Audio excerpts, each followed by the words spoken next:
Eu vou contar para vocês uma história de 3 irmãos que queriam ter a sua própria casa. Para isso, eles precisavam encontrar um lugar seguro e materiais para começar a construção. Os 2 irmãos mais novos, eles estavam mais ansiosos em brincar e não queriam perder muito tempo nesse processo. Por isso, eles usaram o material que encontraram com mais facilidade. Um deles usou a palha, o outro a madeira. O irmão mais velho, ele estava muito mais preocupado em construir uma casa segura contra todo tipo de adversidade. E aí, por isso, ele usou um pouco mais de tempo e acabou usando o tijolo, que é o material mais firme. E aí, o que aconteceu? Chegou o famoso lobo mau. O lobo, em questão de segundos, destruiu as 2 casas mais frágeis, deixando os 2 irmãos mais novos desabrigados. Eles foram correndo para a casa do irmão mais velho e lá eles, de fato, conseguiram ficar seguros contra o lobo. O lobo, sem sucesso, foi embora, nunca mais voltou e os 3 irmãos viveram felizes para sempre.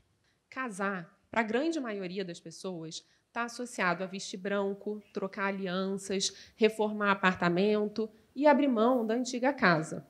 Refletir sobre a relação nos dias que virão é tão desvalorizado que só se pensa nisso quando provocado por um padre ou um advogado, por questões normalmente mais burocráticas, como se vão mudar o sobrenome ou qual vai ser o regime matrimonial estabelecido.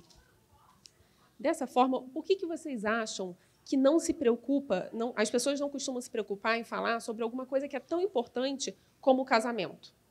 Eu acredito que, pelo mesmo motivo que fez com que os porquinhos mais novos não se preocupassem em construir uma casa segura contra o lobo mau. Eles estavam tão entretidos com os prazeres imediatos, a brincadeira estava boa demais para eles cortarem o barato pensando nessa trabalheira toda. Ai, sei lá, parece até que pensar tanto em se proteger do lobo atrai o lobo. A nossa vida amorosa é toda construída sob o paradigma da alma gêmea. A gente acredita que o nosso parceiro deve fazer eco a todas as nossas aspirações e ideais. Esse é um mito que atravessa a história por gerações, através dos contos de fadas e romances, e faz com que a gente acredite, no nosso íntimo, acima de qualquer razão, que existe uma pessoa no mundo que nos completa. Ou, como se diz popularmente, é a nossa metade da laranja. E aí o nosso maior desafio seria encontrar entre 7 bilhões de pessoas no mundo essa que nos tornaria inteiro. Tarefa fácil, né? Bom, chegou a hora de uma triste revelação. Depois da decepção infantil que tivemos de que Papai Noel não existe, já está na hora de sabermos. A nossa alma gêmea também não. Sabe aquela sensação de completude, de que a gente se fala no olhar? Isso não acontece porque somos iguais, e sim porque há muita intimidade e muita cumplicidade depois de se conhecer e reconhecer a diferença do outro.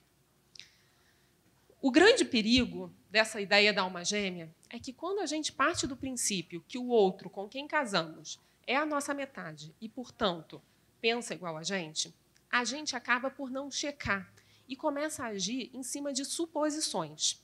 E a gente supõe, então, que, por exemplo, uma coisa que para mim é o máximo, a gente dá de presente para o outro sem nem supor que para o outro pode não ter tanto valor. E aí a gente casa supondo que a gente vai continuar a vida da mesma forma como sempre se deu em nossa família, numa completa negação de que o outro com quem casamos vem de outro lugar e, portanto, teve outra criação. No meu caso, por exemplo, as nossas diferenças começaram a gritar logo na primeira compra de mercado. Eu valorizava os produtos orgânicos, a saúde. Ele, os preços. As marcas dos produtos também eram motivo de discussão. Ali na volta para casa, além das sacolas, a gente carregava, junto daquelas sacolas, também as nossas frustrações. Porque é frustrante, né? A gente sempre acha que com a gente vai ser diferente. Porque, gente, são coisas assim bem simples que causam grandes discórdias. Na vida de um casal, portanto, todas essas diferenças elas podem aparecer ao longo de diversos acontecimentos do ciclo vital, né? Pode ser, por exemplo, na construção da nova casa, como eu citei, mas também pode ser no nascimento e na educação dos filhos, ou até também em questões mais rotineiras, assim, do dia a dia, como a distribuição de tarefas domésticas ou a organização financeira. No meu consultório, no dia a dia lá do consultório, eu vejo os clássicos: ter ou não ter cachorro, televisão ou não no quarto, comer na mesa ou no sofá em frente à TV. E por aí segue uma lista infinita de diferenças que eu escuto todo santo dia. Parece brincadeira, mas essa é a realidade que chega no meu consultório. É nesse tipo de desencontro que os casais chegam para a terapia. E vocês podem estar aqui pensando: mas são questões tão corriqueiras, assim, acontece com todo mundo. Será que isso seria mesmo motivo de preocupação? E o que eu posso garantir para vocês é que essas são verdadeiras bombas que podem desencadear grandes crises. Por quê? Por trás de todas essas pequenas rixas tem uma crença perigosa de que a nossa família, os nossos hábitos e valores são melhores e devem prevalecer. E não adianta. A gente pode namorar uma pessoa há anos que algumas coisas passam despercebidas. São particularidades que, no dia a dia de um namoro, passam batidas. E aí, quando a gente casa, coisas simples que eram só um detalhe, passam a ser motivo de total estranheza. E aí, de repente, começa a aflorar aquele lado pequeno nosso, começa a vir começa uma guerra de força e começa a aflorar aquele lado pequeno que chega a nos envergonhar e a gente faz comentários do tipo: mas sua mãe é muito cafona, você não te ensinou que lençol branco é que é chique, hein? Existem, claro, choques maiores que outros, mas a verdade é que sempre há a necessidade de adaptação. E para essa adaptação, num casamento, é necessário a noção de que o certo e errado é uma noção individual, ou seja, é construída a partir do que cada um recebeu e viveu na sua própria família e é, portanto, subjetivo. Então, a gente precisa reconhecer a subjetividade das próprias convicções para a gente conseguir respeitar o universo de quem é diferente da gente e nem por isso errado. Casar se torna, então, uma enorme oportunidade da gente se modificar, da gente conseguir humildemente rever todos os nossos valores, da gente generosamente ouvir o outro, estar para o outro.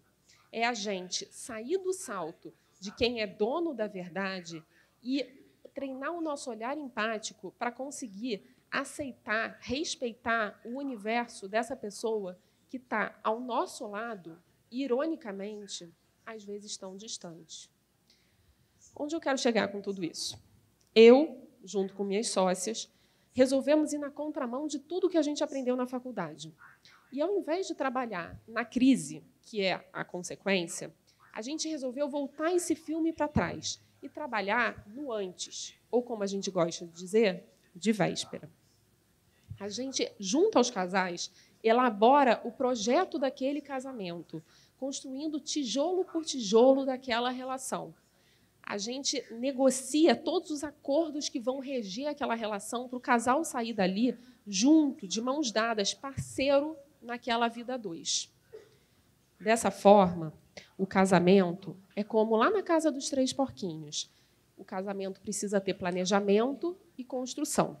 Precisa ter pilares sólidos, paredes seguras e portas firmes, porque, desse jeito, não tem ventania, incêndio ou lobo mau que consiga destruir o que foi ali construído. E aí, desse jeito, eu pergunto a vocês: quem aqui tem medo do lobo mau? Obrigada.